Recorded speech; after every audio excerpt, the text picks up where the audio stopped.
Hey everybody, Jason Blaha here with Ice Cream Fitness. Today I'd like to talk to you about the topic of healthy foods versus unhealthy foods, the controversies and misconceptions regarding this subject. First, let me give you guys a bicep shot. Okay, back to the subject matter at hand. Normally I don't want to cover a lot of tips about health in this channel, but because again my intended audience is really individuals who are seeking to get stronger, to gain muscle, to lose body fat, to sculpt their physique, to improve general athletic performance and just general fitness. But in many ways, this subject matter is really interconnected with health, and oftentimes it's completely unavoidable that the two are going to mesh together. Um, Again, the problem with this topic, we've been doing this forever. I mean, people have been trying to determine what foods are good for you and what foods are bad for you for thousands of years. I mean, we have prescriptions in the Bible, trying to break foods down, into good and bad categories, clean and unclean. And we seem to do the same thing today in the modern world.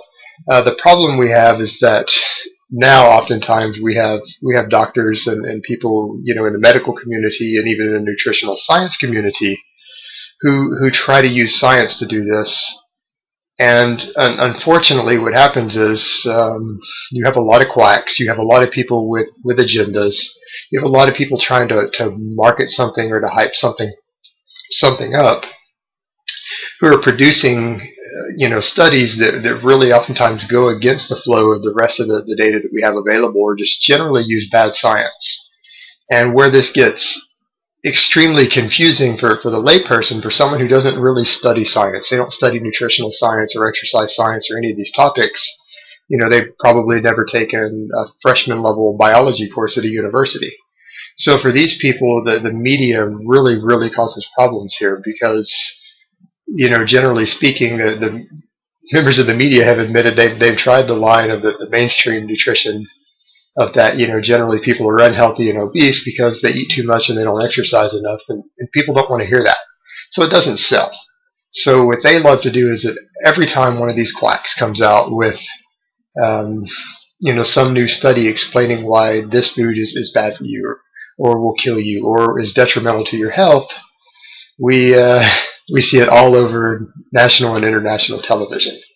I mean, one of the biggest examples of this, even going back decades, was in the 1970s, this Ansel Keys 7-nation study that was really piss poor science. And I mean, it was insanely controversial at the time, and over half of the experts thought he was a quack. But it got picked up, it got highlighted, explaining why red meat and saturated fat led to cardiovascular disease. And then the Nixon administration and the U.S. government picked it up as official government policy. And it wasn't proven. There wasn't proper multivariate analysis done on this research. And then it became mainstream and it was pushed into the medical community, and it actually turns out that it was complete bullshit. And we know that today. We know that, dietary cholesterol and saturated fat are actually fairly minor factors in terms of cardiovascular risk and your total lipid profile. But, and there's still cardiologists today, because again, they don't study nutrition that closely in medical school, who are completely unaware of this fact. And then, and today, what really spurred me on for this was, some of these recent studies we've seen, like the one that just came out a few days ago, and CNN has picked it up, and news stations here in the UK where I'm currently living have picked it up, talking about the link between eating eggs and and poor health. And I mean, again, the research they've put out is, again, it's sensational, and the media's picked it up and they're spreading it, but it's just completely asinine. It's completely junk science. They took obese, sedentary, unhealthy individuals who had previously had cardiovascular disease and used them for the test subjects for the different control groups, which, I mean, how are you going to determine what is healthy or not when dealing with unhealthy individuals? Why didn't they use athletes to test this? Why didn't they use people who were reasonably healthy or even of average health to test these things? And then on top of that, the variables weren't even controlled.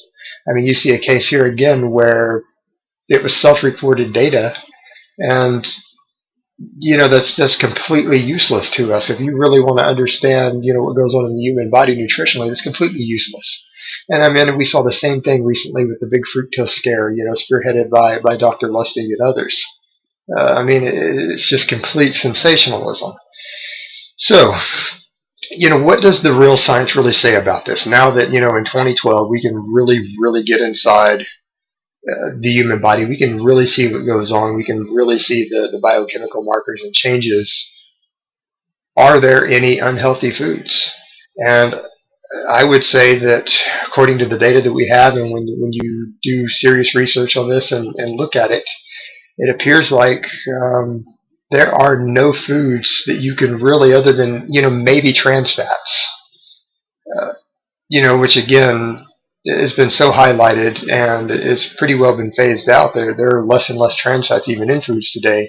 But I mean, outside of those, and again, perhaps mercury, which will be found in tuna and things, there really are no foods that you can actually say are healthy or unhealthy in isolation. Meaning when they're not put into the context of your total diet and your total nutrition plan, there are no foods that individually you can say under all circumstances are healthy or unhealthy. It just doesn't work that way. It's the total sum of your nutrition that determines if your diet is healthy or not. And, a healthy diet would be defined as by meeting all of your essential nutrients, all of your essential protein, all of your essential fats, getting all of your vitamins and minerals in the quantities needed for health and basic metabolic function, and not eating excess calories. I mean, and once or too few of calories, excessive caloric restriction. So really, if those needs are being met and you're not getting toxic levels of anything, then you don't really have an issue. There's not really a health problem, meaning your diet's generally going to be healthy. I mean, again, and there are exceptions also if some people have allergies and intolerances to different foods. I mean, I myself am deadly allergic to shellfish and shrimp. If I eat that and I do not get immediate medical attention, I could be dead within the hour. So for me, that's pretty unhealthy. But it's not necessarily the nature of the food. That's a problem with my own body. I mean, that's something that's actually wrong with me that causes that. It's not the food, and the majority of people are not going to suffer from that. So I mean, and what do I mean by some of this? Well, I would say that let's take some foods that just if you look at them quickly that people think are healthy or unhealthy. And I mean, a lot of people again, let's take the subject matter of ice cream. As I call my channel Ice Cream Fitness, and I eat a lot of ice cream. Because again, a lot of people say it's high in sugar, it's fairly nutrient void, but the fact of the matter is it has calories. Calories are required for survival. And I often eat it when I'm in a caloric deficit. I'm currently eating low enough calories that I'm losing weight fairly rapidly. Yet I still fit ice cream into my diet, and I still get all of my essential nutrients. So, when you look at it in that context, the ice cream is actually quite healthy. My health is actually improving because, again, I'm losing body fat and I'm in a caloric deficit while getting all of my essential nutrients. So therefore, my health is improving while eating ice cream every day. So in that context, you can't say that the ice cream is unhealthy. However, if I were to be eating, huge quantities of it and a huge caloric surplus and be eating so much of it that I don't have room for, some basic fruits and vegetables and things in my diet, then in that context, it might be unhealthy. And then we could take something that we would think of as extremely healthy, like carrots. You can eat enough carrots to develop a toxic level of vitamin A in your body, and one of the first signs of that is that your skin starts turning orange. And if it becomes too excessive, it can destroy your liver. I mean, if a healthy food like carrots, or you can eat enough of it that it causes large amounts of cramping and gastrointestinal distress.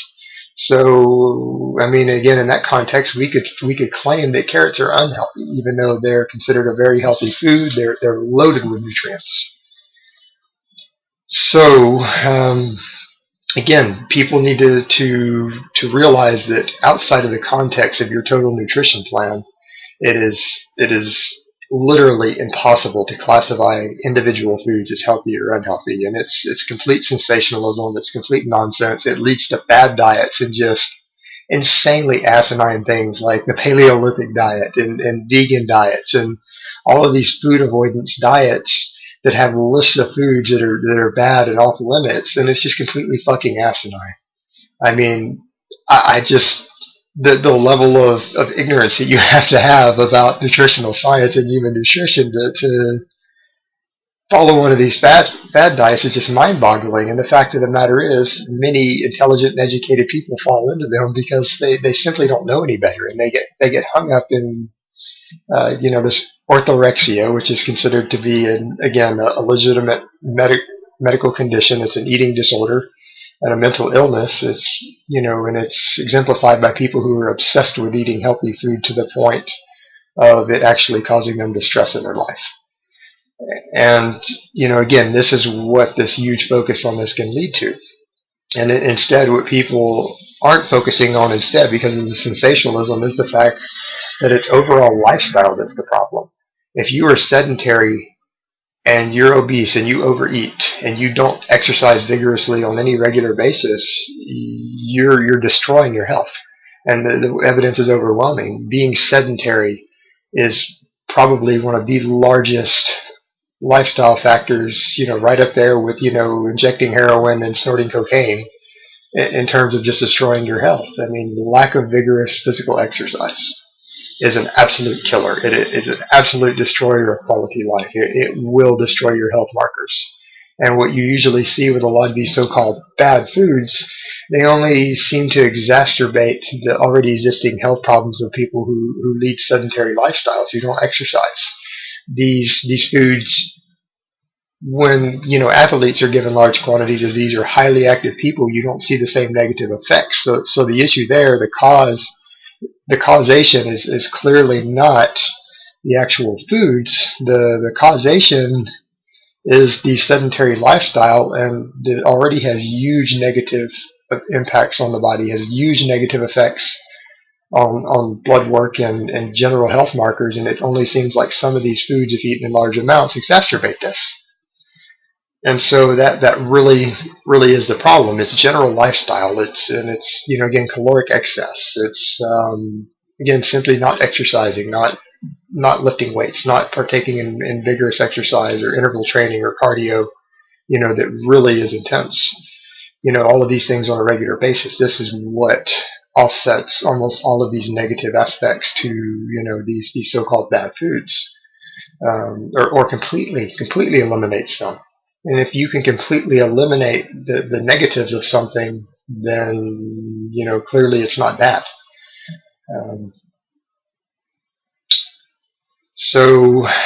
Really, that's all I have to say on that topic today. I've really run this video a bit longer than I wanted to in my rambling, and I'll probably touch on this subject a bit more in the future. Here, let me give you guys one more bicep shot, and I'll talk to you next time.